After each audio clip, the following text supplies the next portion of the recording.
How India's boat music company is shattering big giants. 2017 में 27 करोड़ का profit, 2018 में 108 करोड़ का प्रॉफिट, 2019 में 240 करोड़ का प्रॉफिट और 2020 में सीधा 500 करोड़ का प्रॉफिट। ये डाटा है बोट इलेक्ट्रॉनिक्स कंपनी का, जिससे आज बड़ी बड़ी कंपनीज जैसे कि बोस, JBL और सोनी दिन रात परेशान हैं। और जब बोट हर साल प्रॉफिट कमाने के बाद दिन के 10,000 से भी ज्यादा प्रोडक्ट्स की सेल करेंगे तो उन बड़ी कंपनीज को तो परेशानी होगी ही ना। 2016 से पहले हर इंडियन के माइंड में सिर्फ बोस या JBL जैसी बड़ी कंपनीज का ही नाम आता था, चाहे वो ब्लूटूथ स्पीकर हो या हेडफोन्स। JBL जैसी कंपनीज इंडिया में राज करती थी जी, राज, जिसकी वजह से हर मिडिल क्लास इंडियन को अपनी सैलरी का बड़ा हिस्सा सिर्फ इन कंपनीज के प्रोडक्ट्स लेने में देना पड़ता था। इसी प्रॉब्लम को ध्यान में रखते हुए 2016 में एक दिल्ली बेस्ड स्टार्टअप कंपनी के फाउंडर अमन गुप्ता और समीर मेहता ने डिसाइड किया कि वो ऐसे प्रोडक्ट्स निकालेंगे जो स्टाइलिश भी हो और क्वालिटी भी बिल्कुल बेस्ट दें। और तब उन्होंने बनाई एक कंपनी जिसका नाम रखा गया बोट। इनकी कहानी जितनी आसान लग रही है उतनी थी नहीं। 2003 में बोट के founder Aman Gupta city bank में चार्टर्ड अकाउंटेंट की जॉब करते थे। अपनी लाइफ के 3 इम्पोर्टेंट साल बिताने के बाद उनको ये रियलाइज हुआ कि वो इस जॉब के लिए नहीं बने और 2006 में उन्होंने जॉब क्विट कर दी। फिर 2007 में उन्होंने डिसाइड करा कि वो अपनी फैमिली के इलेक्ट्रॉनिक्स ट्रेड बिजनेस में ध्यान देंगे, मगर 2010 में उन्होंने अपनी फैमिली बिजनेस छोड़कर इंडियन स्कूल ऑफ बिजनेस में MBA करने के लिए एडमिशन ले लिया। अमन गुप्ता हमेशा से गैजेट्स और इलेक्ट्रॉनिक्स से बहुत कनेक्टेड फील करते थे और अपनी MBA कंप्लीट होने के बाद उन्होंने JBL कंपनी में जॉब के लिए अप्लाई भी किया था। JBL में जॉब लगने के बाद अमन कंपनी की डिस्ट्रीब्यूशन संभालते थे और 2 साल जॉब करने के बाद उन्हें कंपनी की प्रोडक्ट मैनेजमेंट में फोकस करने को कहा गया, जिसमें उन्हें पता लगाना था कि वो कौन से प्रोडक्ट्स हैं जो इंडियन मार्केट के लिए सबसे ज्यादा सूटेबल रहेंगे। और यहीं उनकी लाइफ में सबसे बड़ा टर्निंग पॉइंट आया। उन्होंने जो भी सीखा था JBL में काम करके, वो सेम स्ट्रैटेजी उन्होंने बोट कंपनी को बनाने में लगाई।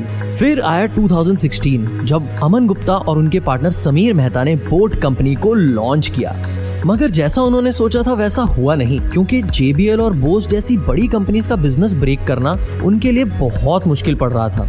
अमन और समीर ने टोटल 30 लाख रुपए ऑलरेडी बोट कंपनी को बनाने में लगा दिए थे, मगर पहले 2 साल में उनके बिजनेस में कोई प्रोग्रेस नहीं हुई। मगर 2018 में कंवलजीत सिंह उनके प्रोडक्ट और उनकी मार्केटिंग स्ट्रैटेजी देख के बहुत इंप्रेस हुए और उन्होंने अपनी कंपनी फायरसाइड वेंचर्स के थ्रू 600 लाख बोट कंपनी में इन्वेस्ट करना डिसाइड किया। जैसे ही कंपनी का बिजनेस एक्सपैंड होने लगा, बोट कंपनी का प्रॉफिट भी बढ़ने लगा।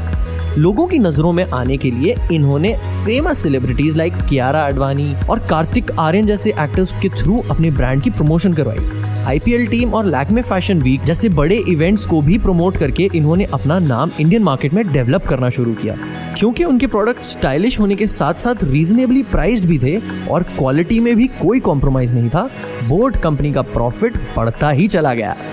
अपनी कंपनी को प्रॉफिटेबल लेवल पे एक्सपैंड होता देख अमन और समीर ने बोट के प्रोडक्ट्स बाकी इलेक्ट्रॉनिक्स रेंजेस जैसे ट्रैवल चार्जर्स और स्पीकर्स में भी कवर करने का डिसीजन लिया और इसके लिए उन्होंने 75 करोड़ की investment American company Warburg Pincus से रेज करी। शुरुआत में उन्होंने Amazon और Flipkart पे अपने प्रोडक्ट सेल करके अपनी जर्नी की शुरुआत की और आज बोट कंपनी में टोटल 35 मेंबर्स हैं, 5000 स्टोर्स हैं जिनमें इनके प्रोडक्ट्स हैं, 20 डिस्ट्रीब्यूटर्स हैं और 200 लाख लोगों को अपने प्रोडक्ट्स अभी तक ये बेच चुके हैं। जो फॉरेन कंपनीज इंडिया में आकर हमें सेम प्रोडक्ट्स 3000 से 7000 के बीच बेचती थी, बोट जैसी इंडियन कंपनी सेम क्वालिटी और उससे बढ़िया स्टाइल के साथ हमें वही प्रोडक्ट्स 1000 रुपए में प्रोवाइड करती हैं। एक प्रोडक्ट में इतना बड़ा प्राइस में गैप लाना और फॉरेन कंपनीज को उनकी कंट्री का दरवाजा वापस दिखाना एक बहुत ही बड़ी अचीवमेंट मानी जाती है। अगर हम ध्यान से नोटिस करें तो कुछ ऐसे पॉइंट्स हैं जो हमें इनकी स्ट्रैटेजी से सीखने चाहिए। First point is consumer focused. जब कस्टमर बोट कंपनी का प्रोडक्ट खरीदता था तो कंपनी उन्हें बोट हेड यानी बोट का मालिक बुलाती थी। ऐसा करने से कस्टमर्स कंपनी से कनेक्टेड फील करते थे और कंपनी उनकी नीड्स को और अच्छे से समझ पाती थी। कंपनी ने एक बोट हेड नाम से कम्युनिटी भी बनाई है जिससे उनकी यूजर्स अपने प्रोडक्ट्स का एक्सपीरियंस शेयर कर पाते हैं। Lifestyle brand. कंपनी अपने प्रोडक्ट्स को इलेक्ट्रॉनिक प्रोडक्ट्स की जगह लाइफस्टाइल प्रोडक्ट्स समझाती है और यही विजन वो कस्टमर्स तक ट्रांसफर करने की रोज कोशिश करते हैं ताकि उनके कस्टमर्स बोट कंपनी को पार्ट ऑफ लाइफ की नजर से देखें, ना कि एक electronic item. What a smart move. 2019 में लैक्मे फैशन वीक में मॉडल्स ने जब बोट के प्रोडक्ट्स पहने तो उससे उन्होंने ये प्रूव करने की कोशिश की कि बोट एक फैशन प्रोडक्ट है, ना कि कोई इलेक्ट्रॉनिक गुड। वैरायटी। कस्टमर्स का इंटरेस्ट बनाने के लिए कंपनी हर साल एक न्यू प्रोडक्ट निकालती है। 2018 में इन्होंने स्पीकर्स लॉन्च किए, 2019 में साउंड बार्स और अब wireless earphones. Online marketing. TV और न्यूज़पेपर से हटकर कंपनी ने ऑनलाइन मार्केटिंग में ज्यादा ध्यान दिया। फेसबुक और इंस्टाग्राम जैसे प्लेटफॉर्म्स में मार्केटिंग करके आज कंपनी के 80,000 से भी ज्यादा बोटहेड कम्युनिटी मेंबर्स बन गए हैं। कंक्लूजन। तो ये थी बोट कंपनी की स्टोरी। अगर आप भी ऐसी कंपनी स्टार्ट करना चाहते हैं तो आज भी देर नहीं हुई है। अगर अमन और समीर ये सोचते कि JBL और बोस कंपनी को हराना बहुत ही मुश्किल है तो वो आज इतने ऊंचे मुकाम पर अपनी कंपनी को ना ले जा पाते। हमें सिर्फ एक्शन पे ध्यान देना चाहिए। आइडियाज सबके पास हैं, बट कमी है तो सिर्फ एक्शन और विश्वास की। को फाउंडर समीर खुद कहते हैं, हम इलेक्ट्रॉनिक्स का ज़ारा वर्जन है। ना ही हम ज्यादा एक्सपेंसिव हैं लाइक एप्पल और ना ही हम ज्यादा चीप हैं लाइक चाइनीज प्रोडक्ट्स। तो इस वीडियो से आपको क्या लेसन सीखने को मिला?